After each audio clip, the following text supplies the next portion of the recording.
Hey guys, Chris here and welcome back to my channel. And as I have promised on my last video, for today's video, pag-uusapan naman natin ngayon yung mga processes na ginawa ko to move into this place and how much in all yung naging gastos ko to move in to this place. So if you want to know more about that, just keep on watching.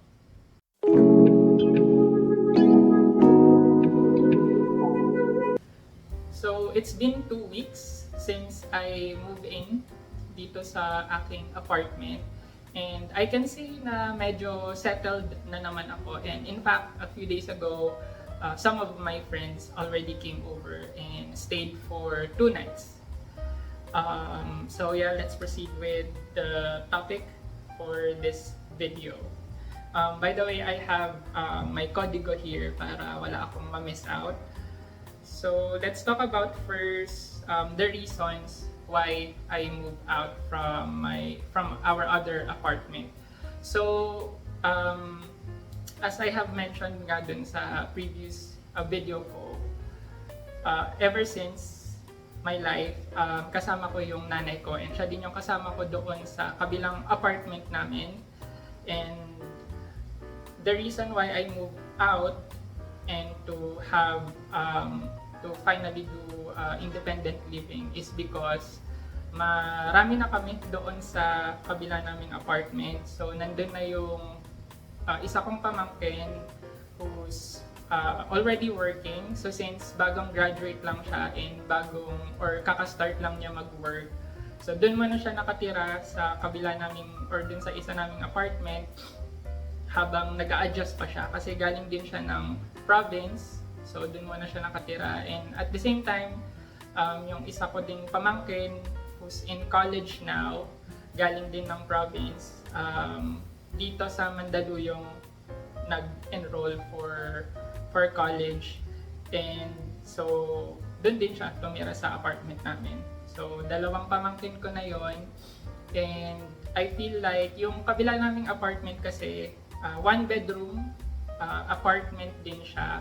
And since 4 na kami doon, I feel like medyo masikip na siya for me.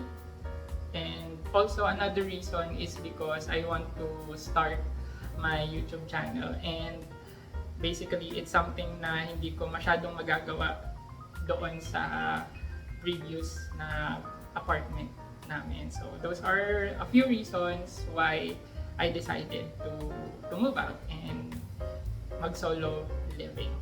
Ang naging process ko naman to move out, basically sa Facebook Marketplace lang ako naghanap and within Mandaluyong lang. So the reason why within Mandaluyong lang din yung location na pinili ko, even though I actually work sa Pasay, sa may MOA complex.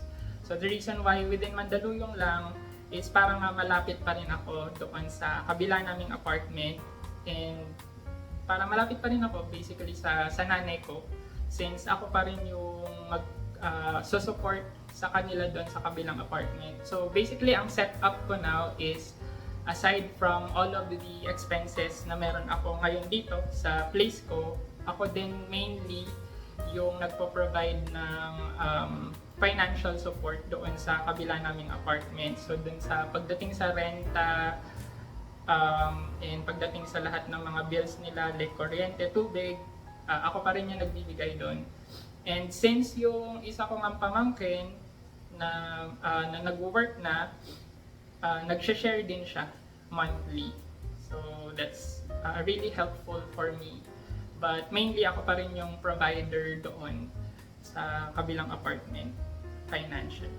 I spent 5 days looking and messaging different people with different unit, and then nag-set up ako ng 1-day viewing. So supposedly yung viewing ko na yon, I was supposed to view at least 6 units that day, but since umuulan nung time na nag-view ako, which was July 31, so may 4 lang yung na-view kong apartment or condo. So by the way, sa condo ako nakatira. So 4 lang yung condo na venue ko that day. Kasama to.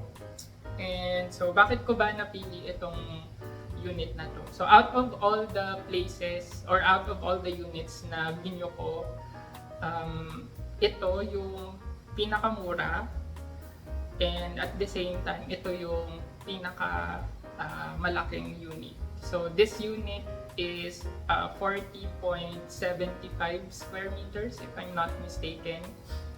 And ang naging selling point ng unit sa akin is yung hallway, because it has a hallway, and the reason why I like na meron siyang hallway is because I have a place for my sneakers. So as I have mentioned doon sa aking previous video, I have quite a few sneakers, and in fact meron akong 40 plus sneakers, pero ngayon 37 na lang sila because nung day na naglilipat na ako ng gamit, I decided na ipamigay na lang yung ibang pairs ko na hindi ko na nagamit for a few years. So ngayon meron na lang akong actually 34 pairs of sneakers.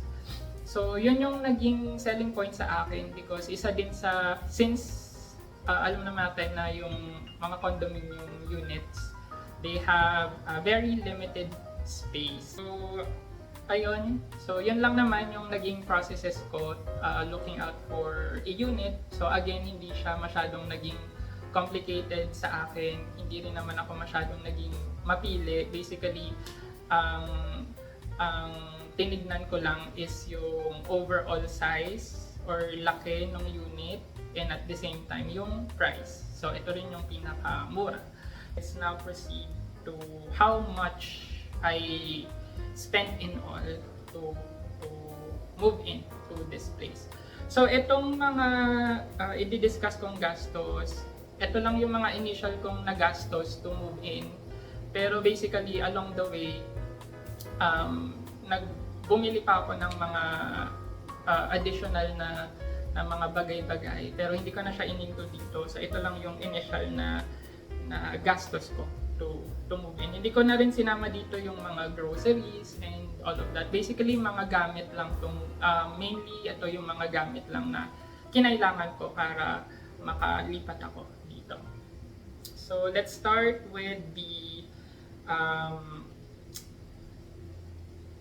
deposit and advance. So itong unit na to is 20,000 pesos per month. So yung naging rules namin, or yung inas na advance and deposit ng unit owner is 2 months advance and 2 months deposit. So ang total na binayaran ko for that is 80,000 pesos. And then, itong unit wala siyang Wi-Fi pa, and I really need that since yung work ko is hybrid. So may mga araw na work from home ako, so I really need a Wi-Fi.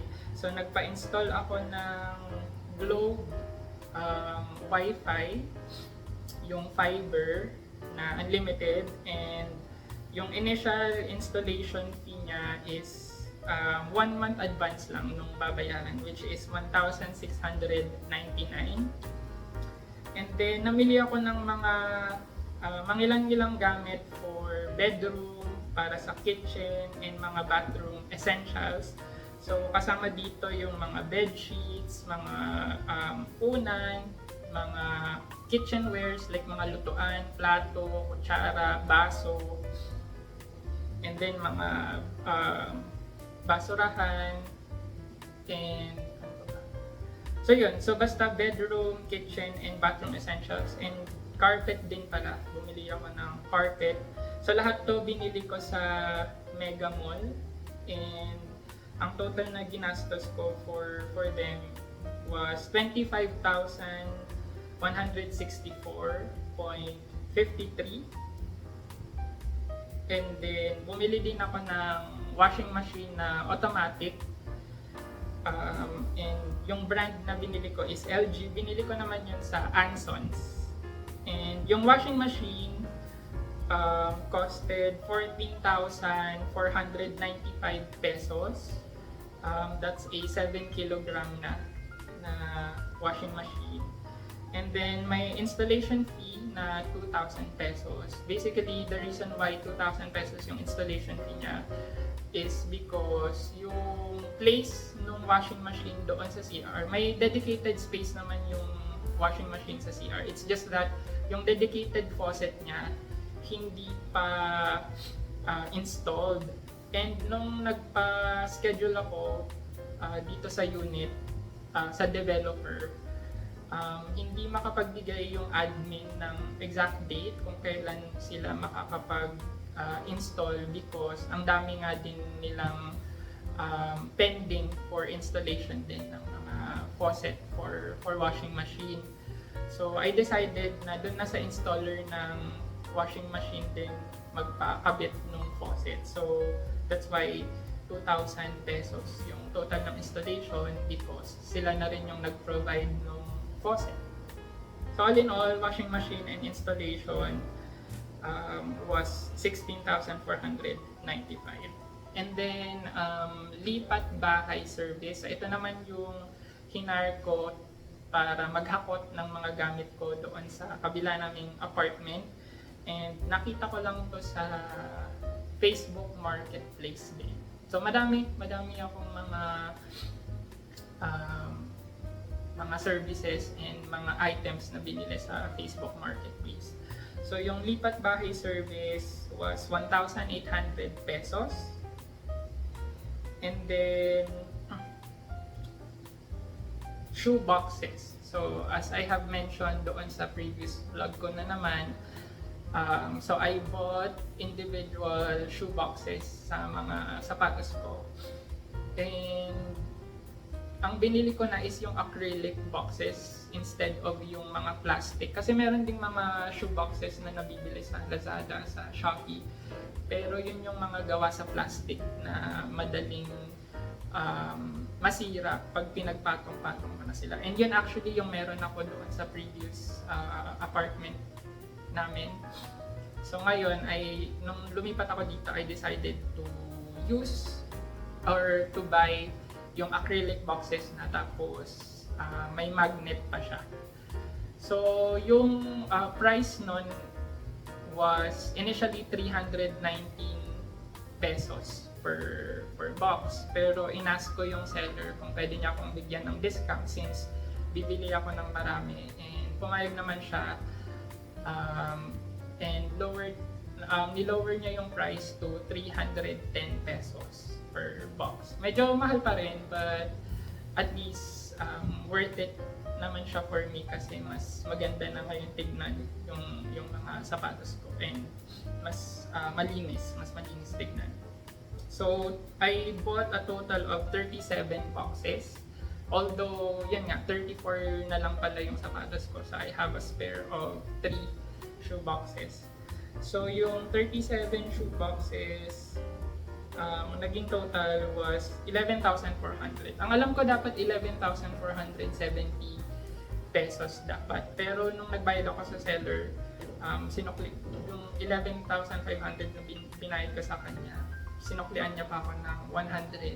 So 11,400 na lang. Tapos full-size mirror. So bumili ako ng full-size mirror again sa Facebook Marketplace na naman. And that's 1,200 pesos. And pati yung mga shoe boxes pa lang sa Facebook Marketplace pa rin nabili. And then mga additional Lazada purchases. So yung mga hangers, mga extensions, adapter, rice cooker, and water heater. So ang total naman nun was 3,359 pesos and 70 centavos. So yun so far yung mga naging gastos ko. And ang total niya is, drum roll, ang naging total niya is 141,117 pesos. So yun. So medyo mahal siya, no? Medyo mahal. So yun yung mga dapat nyong malaman and i-consider if you're planning to do a solo living. So medyo magastos siya, especially kung sa condominium pa kayo lilipat tapos within Metro Manila.